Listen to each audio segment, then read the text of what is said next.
Breaking చూస్తున్నాం. ఖమ్మం జిల్లా సత్తుపల్లిలో ఉద్రిక్త వాతావరణం చోటు చేసుకుంది. పోడు భూముల విషయంలో గిరిజన వర్గాల మధ్య ఘర్షణ చోటు చేసుకుంది. చంద్రయ్యపాలెం అటవీ ప్రాంతంలో ఈ ఘర్షణకు దారితీసింది. గిరిజనులను అదుపు చేసేందుకు కూడా పోలీసులు అక్కడికి చేరుకున్నారు. సత్తుపల్లి పోలీసులపై కూడా గిరిజనులు దాడికి దిగారు. గిరిజనుల దాడిలో సత్తుపల్లి సిఐ కిరణ్ అలాగే పలువురు సిబ్బందికి కూడా గాయాలు అయ్యాయి.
ఖమ్మం జిల్లా సత్తుపల్లిలో ఉద్రిక్త వాతావరణం చోటు చేసుకుంది. పోడు భూముల విషయంలో గిరిజనుల వర్గాల మధ్య ఘర్షణ చోటు చేసుకుంది.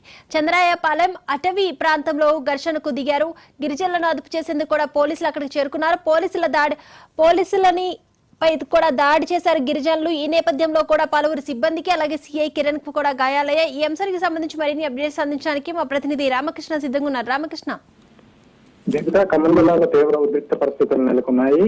సత్తుపల్లి మండలం బుగ్గపాడు వద్ద అటవీ భూముల విషయంలో రెండు గిరిజన గ్రామాల మధ్య గత కొన్ని ఏళ్లుగా గొడవలు జరుగుతున్నాయి. ఈ రోజు తాజాగా అక్కడ బుగ్గపాడు వద్ద అటవీ భూములకు సంబంధించి బుగ్గపాడు గిరిజనులు, అదేవిధంగా పక్కన ఉన్నటువంటి చంద్రాయపాలెం, ఈ రెండు గిరిజన గ్రామాలకు సంబంధించి గిరిజనుల మధ్య వాగ్వాదం చోటు చేసుకుంటున్నటువంటి నేపథ్యంలో సమాచారం తెలుసుకున్నటువంటి అటవీ శాఖ అధికారులు ఇటు స్థానిక పోలీసుల సహకారంతో సంఘటనా స్థలానికి వెళ్లారు. వాళ్ళ మధ్య ఉన్నటువంటి గొడవను నిలువరించే ప్రయత్నం చేయడంతో ఒక్కసారిగా ఉపోద్రిక్తులైనటువంటి గిరిజనులు పోలీసుల మీద తిరగబడినటువంటి పరిస్థితి ఉంది.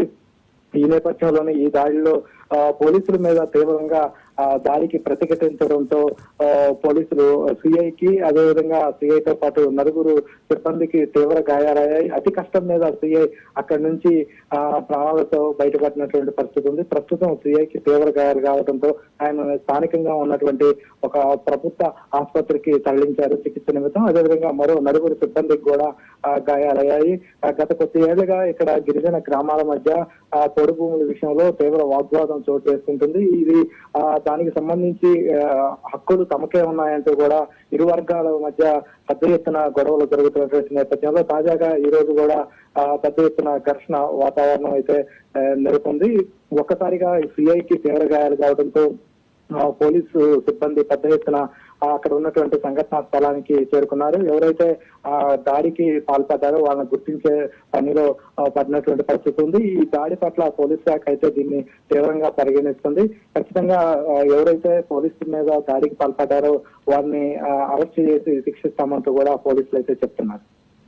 Right, thank you Ramakrishna.